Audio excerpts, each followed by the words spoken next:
పైకి లీటర్లా కనిపించే ప్రతి ఆయిల్ ప్యాకెట్ లీటర్ కాకపోవచ్చు, కానీ ఫ్రీడమ్ ఆయిల్ ప్యాకెట్లో మాత్రం ఖచ్చితంగా లీటర్ నూనె ఉంటుంది.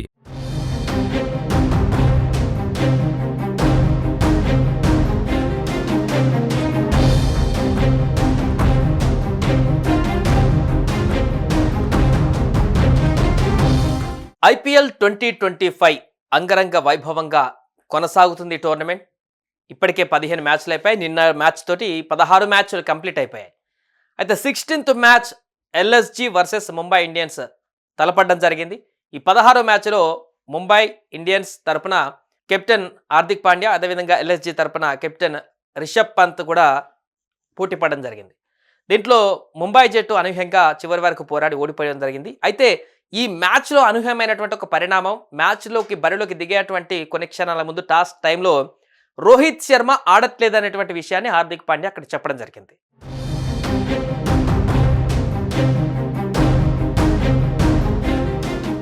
రోహిత్ శర్మ ఈ మ్యాచ్లో ఆడలేదు. ఎందుకు రోహిత్ శర్మ ఆడలేదు అనేటువంటి అంశానికి సంబంధించి ఇప్పుడు సోషల్ మీడియాలో విస్తృత చర్చ కొనసాగుతుంది. దానికి సంబంధించి కెప్టెన్ ఇచ్చినటువంటి సమాధానం క్లియర్గా ఉన్నప్పటికీ ఇది ఖచ్చితంగా రోహిత్ శర్మ పైన జరిగినటువంటి కుట్రగా అభివర్ణిస్తున్నారు. రోహిత్ శర్మని ముంబై టీంల నుంచి తప్పించారా? రోహిత్ శర్మని ముంబై టీంల నుంచి పూర్తిగా దూరం చేసేటువంటి ప్రయత్నం కొనసాగిందా?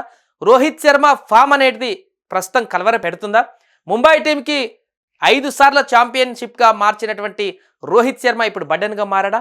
ఇలాంటి ప్రశ్నలు ఉత్పన్నమవుతున్నాయి. అసలు ఏం జరిగింది నిన్న మ్యాచ్లో, ఎందుకు రోహిత్ శర్మ ఆడలేదనేటువంటి విషయానికి సంబంధించిన పూర్తి వివరాలు మనం ఒకసారి చూసినట్లయితే, రోహిత్ శర్మ ఆరోగ్యంగానే ఉన్నాడు. కాకపోతే అతడు దూకుడుగా ఆడలేకపోవడం వల్లే లక్నో జట్టుతో జరిగినటువంటి మ్యాచ్లో దూరం పెట్టారంటూ ప్రస్తుతం సోషల్ మీడియాలో ఈ రకమైనటువంటి చర్చ కొనసాగుతుంది. సో వీటిని కొంతమంది నిజమనేటువంటి విధంగా ప్రచారం చేయడం మొదలుపెట్టారు. దీంతో ఏది నిజం ఏది అబద్ధం అసలు తెలుసుకోలేక అభిమానులు తీవ్రమైనటువంటి చర్చలో అక్కడ సోషల్ మీడియాలో పాల్గొంటున్నారు. ఇక లక్నో జట్టుతో జరిగినటువంటి మ్యాచ్లో మైదానంలో రోహిత్ శర్మ అక్కడే కనిపించాడు. అతనికి ఒకవేళ అనారోగ్య పరిస్థితుల్లో ఉన్నట్లయితే తను రెస్ట్ తీసుకునేటువంటి పరిస్థితుల్లో ఉండేవారు. బట్ అక్కడ డగౌట్లోనే రోహిత్ శర్మ కూర్చొని మ్యాచ్ అంతా కూడా చూసి గెలిచేటువంటి పరిస్థితి నుంచి ఓడిపోయేటువంటి పరిస్థితి వరకు అతను క్షుణ్ణంగా పరిశీలించినటువంటి తీరు చూసాం. సూర్యకుమార్ యాదవ్ అంతకుముందు నమన్దీర్ చేసినటువంటి బ్యాటింగ్ను కూడా అతడు ఆస్వాదించాడు.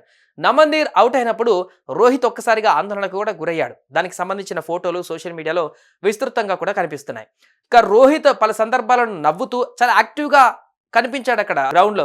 ఒకవేళ కాలుకు కనుక గాయమై తీవ్ర ఇబ్బందులు ఉన్నట్లయితే, అనారోగ్య కారణాలతో ఉన్నట్లయితే అంత యాక్టివ్గా ఉండరు కదా, కొంత అనీజీగా ఉంటారు కదా అనేటువంటి ఇంటెన్షన్ ఎవరికైనా మనకు కనిపిస్తుంటుంది. బట్ రోహిత్ శర్మ అక్కడ చాలా యాక్టివ్గా, చాలా జాయ్ఫుల్గా ఉంటూ చాలా ఫిట్గానే ఉన్నట్టుగా కనిపించాడు.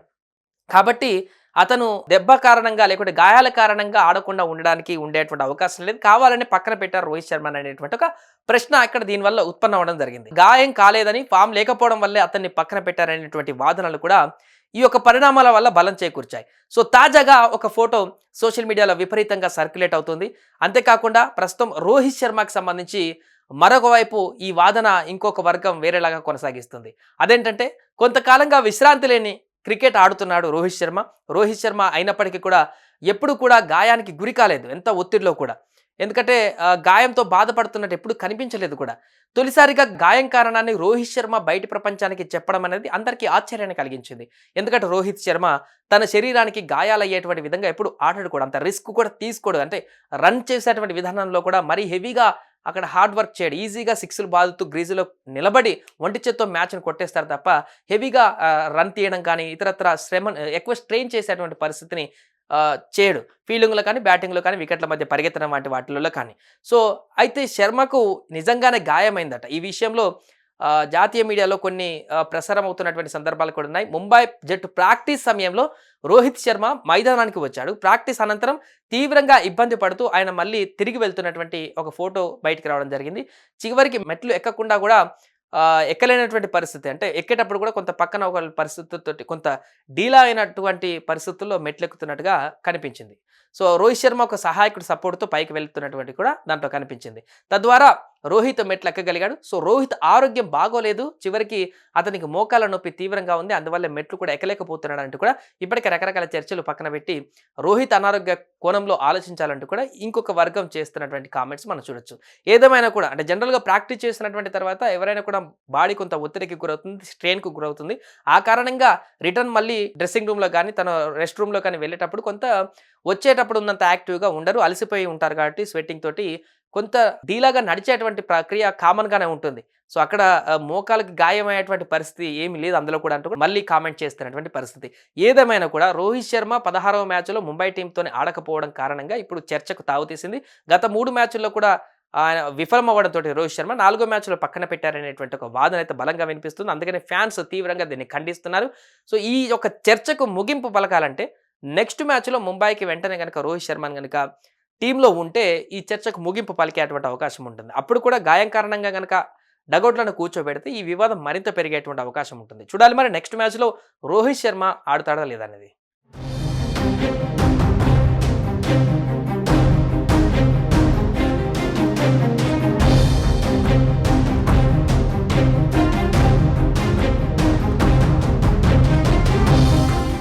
సుమన్ టీవీలో మీ పర్సనల్ అండ్ బిజినెస్ ప్రమోషన్స్ కోసం కింది నెంబర్కి కాంటాక్ట్ చేయండి.